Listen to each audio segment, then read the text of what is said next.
யாத்திராகமம் 34 அதிகாரம். கர்த்தர் மோசேயை நோக்கி, முந்தின கற்பலகைகளுக்கு ஒத்த 2 கற்பலகைகளை இழைத்துக்கொள். நீ உடைத்து போட்ட முந்தின பலகைகளில் இருந்த வார்த்தைகளை அவைகளில் எழுதுவேன். விடியற்காலத்தில் நீ ஆயத்தமாகி சீனாய் மலையில் ஏறி, அங்கே மலையின் உச்சியில் காலமே என் சமூகத்தில் வந்து நில். உன்னோடே ஒருவனும் அங்கே வரக்கூடாது, மலையிலெங்கும் ஒருவனும் காணப்படவும் கூடாது. இந்த மலையின் சமீபத்தில் ஆடு மாடு மேயவும் கூடாது என்றார். அப்பொழுது மோசே முந்தின கற்பலகைகளுக்கு ஒத்த 2 கற்பலகைகளை இழைத்து அதிகாலமே எழுந்திருந்து, கர்த்தர் தனக்கு கட்டளையிட்டபடியே அவ்விரண்டு கற்பலகைகளையும் தன் கையிலே எடுத்துக்கொண்டு சீனாய் மலையில் ஏறினான். கர்த்தர் ஒரு மேகத்தில் இறங்கி அங்கே அவன் அருகே நின்று கர்த்தருடைய நாமத்தை கூறினார். கர்த்தர் அவனுக்கு முன்பாக கடந்து போகிறபோது அவர், கர்த்தர், கர்த்தர், இரக்கமும் கிருபையும் நீடிய சாந்தமும் மகா தயையும் சத்தியமும் உள்ள தேவன், 1000 தலைமுறைகளுக்கு இரக்கத்தை காக்கிறவர், அக்கிரமத்தையும் மீறுதலையும் பாவத்தையும் மன்னிக்கிறவர், குற்றவாளியை குற்றமற்றவனாக விடாமல் பிதாக்கள் செய்த அக்கிரமத்தை பிள்ளைகளிடத்திலும் பிள்ளைகளுடைய பிள்ளைகளிடத்திலும் 3ஆம் 4ஆம் தலைமுறை மட்டும் விசாரிக்கிறவர் என்று கூறினார். மோசே தீவிரமாக தரைமட்டும் குனிந்து பணிந்து கொண்டு, ஆண்டவரே, உம்முடைய கண்களில் எனக்கு கிருபை கிடைத்ததானால் எங்கள் நடுவில் ஆண்டவர் எழுந்தருள வேண்டும். இந்த ஜனங்கள் வணங்கா கழுத்துள்ளவர்கள். நீரோ எங்கள் அக்கிரமத்தையும் எங்கள் பாவத்தையும் மன்னித்து எங்களை உமக்கு சுதந்திரமாக ஏற்றுக்கொள்ளும் என்றான். அதற்கு அவர், இதோ நான் ஒரு உடன்படிக்கை பண்ணுகிறேன்.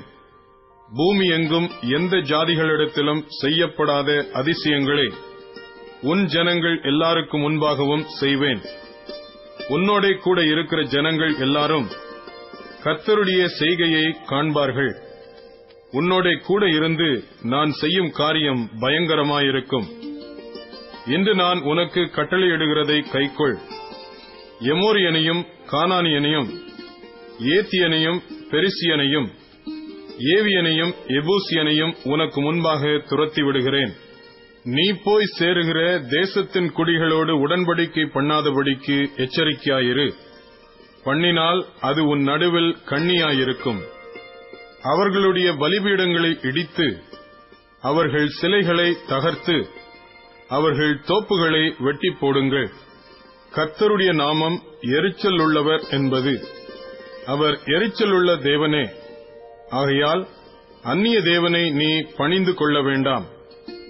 அந்த தேசத்தின் குடிகளோடே உடன்படிக்கை பண்ணுவாயானால் அவர்கள் தங்கள் தேவர்களை சோரமார்க்கமாய் பின்பற்றி தங்களுடைய தேவர்களுக்கு பலியிடுவார்கள்.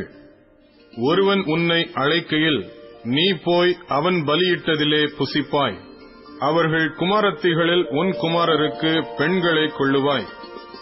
அவர்கள் குமாரத்திகள் தங்கள் தேவர்களை சோரமார்க்கமாய் பின்பற்றுவதும் அல்லாமல் உன் குமாரரையும் தங்கள் தேவர்களை சோரமார்க்கமாய் பின்பற்றும்படி செய்வார்கள். வார்ப்பிக்கப்பட்ட தெய்வங்களை உங்களுக்கு உண்டாக்க வேண்டாம். புளிப்பில்லா அப்ப பண்டிகையை நீங்கள் கைக்கொண்டு நான் உங்களுக்கு கட்டளையிட்டபடியே ஆபீப் மாதத்தில் குறித்த காலத்திலே 7 நாள் புளிப்பில்லா அப்பம் புசிக்க கடவீர்கள். ஆபீப் மாதத்திலே எகிப்திலிருந்து புறப்பட்டாயே. கற்பந்திறந்து பிறக்கிற யாவும் உன் ஆடு மாடுகளின் தலையீற்றான ஆண்கள் யாவும் என்னுடையவைகள். கழுதையின் தலையீற்றை ஒரு ஆட்டுக்குட்டியால் மீட்டுக் கொள்வாயாக. அதை மீட்டுக் கொள்ளாதிருந்தால் அதன் கழுத்தை முறித்து போடு. உன் பிள்ளைகளில் முதற்பேரானவைகளை எல்லாம் மீட்டுக் கொள்ள வேண்டும். வெறுங்கையோடே என் சந்நிதியில் ஒருவனும் வரக்கூடாது. 6 நாள் வேலை செய்து 7ஆம் நாளிலே ஓய்ந்திருப்பாயாக. விதைப்பு காலத்திலும் அறுப்பு காலத்திலும் ஓய்ந்திருப்பாயாக. கோதுமை அறுப்பின் முதற் பலனை செலுத்தும் 7 வாரங்களின் பண்டிகையையும் வருஷ முடிவிலே சேர்ப்பு கால பண்டிகையையும் ஆசரிப்பாயாக. வருஷத்தில் 3 தரம் உங்கள் ஆண்மக்கள் எல்லாரும் இஸ்ரவேலின் தேவனாயிருக்கிற கர்த்தராகிய ஆண்டவரின் சன்னதியில் வரக்கடவர்கள். நான் புறஜாதிகளை உங்கள் முன்னின்று துரத்திவிட்டு உங்கள் எல்லைகளை விஸ்தாரமாக்குவேன். வருஷத்தில் 3 தரம் உங்கள் தேவனாகிய கர்த்தருடைய சந்நிதிக்கு முன்பாக காணப்பட போயிருக்கும்போது ஒருவரும் உங்கள் தேசத்தை இச்சிப்பதில்லை. எனக்கு இடும் பலியின் இரத்தத்தை புளித்த மாவுடன் செலுத்த வேண்டாம். பஸ்கா பண்டிகையின் பலியை விடியற்காலம் வரைக்கும் வைக்கவும் வேண்டாம். உங்கள் நிலத்தில் முதல் விளைந்த முதற் பலத்தை உங்கள் தேவனாகிய கர்த்தரின் ஆலயத்துக்கு கொண்டு வாருங்கள். வெள்ளாட்டுக்குட்டியை அதன் தாயின் பாலிலே சமைக்க வேண்டாம் என்றார். பின்னும் கர்த்தர் மோசேயை நோக்கி, இந்த வார்த்தைகளை நீ எழுது. இந்த வார்த்தைகளின்படியே உன்னோடும் இஸ்ரவேலோடும் உடன்படிக்கை பண்ணினேன் என்றார். அங்கே அவன் அப்பம் புசியாமலும் தண்ணீர் குடியாமலும் இரவும் பகலும் 40 நாள் கர்த்தரோடே இருந்தான். அவன் 10 கற்பனைகளாகிய உடன்படிக்கையின் வார்த்தைகளை பலகைகளில் எழுதினான்.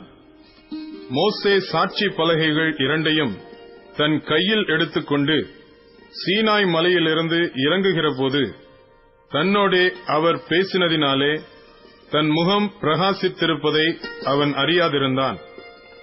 ஆரோனும் இஸ்ரவேல் புத்திரர் எல்லாரும் மோசேயை பார்க்கும்போது அவன் முகம் பிரகாசித்திருப்பதைக் கண்டு அவன் சமீபத்தில் சேர பயந்தார்கள். மோசே அவர்களை அழைத்தான். அப்பொழுது ஆரோனும் சபையில் உள்ள பிரபுக்கள் யாவரும் அவனிடத்திற்கு திரும்பி வந்தார்கள். மோசே அவர்களோட பேசினான். பின்பு இஸ்ரவேல் புத்திரர் எல்லாரும் அவனிடத்தில் சேர்ந்தார்கள். அப்பொழுது அவன் சீனாய் மலையில் கர்த்தர் தன்னோட பேசினவைகளை எல்லாம் அவர்களுக்கு கற்பித்தான்.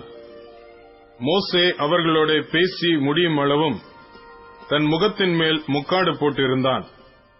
மோசே கர்த்தருடைய சந்நிதியில் அவரோட பேசும்படிக்கு உட்பிரவேசித்தது முதல் வெளியே புறப்படும் மட்டும் முக்காடு போடாதிருந்தான்.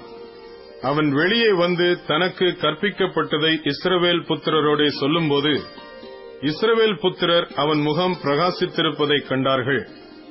மோசே அவரோட பேசும்படிக்கு உள்ளே பிரவேசிக்கும் வரைக்கும் முக்காட்டை திரும்ப தன் முகத்தின் மேல் போட்டுக் கொள்ளுவான்.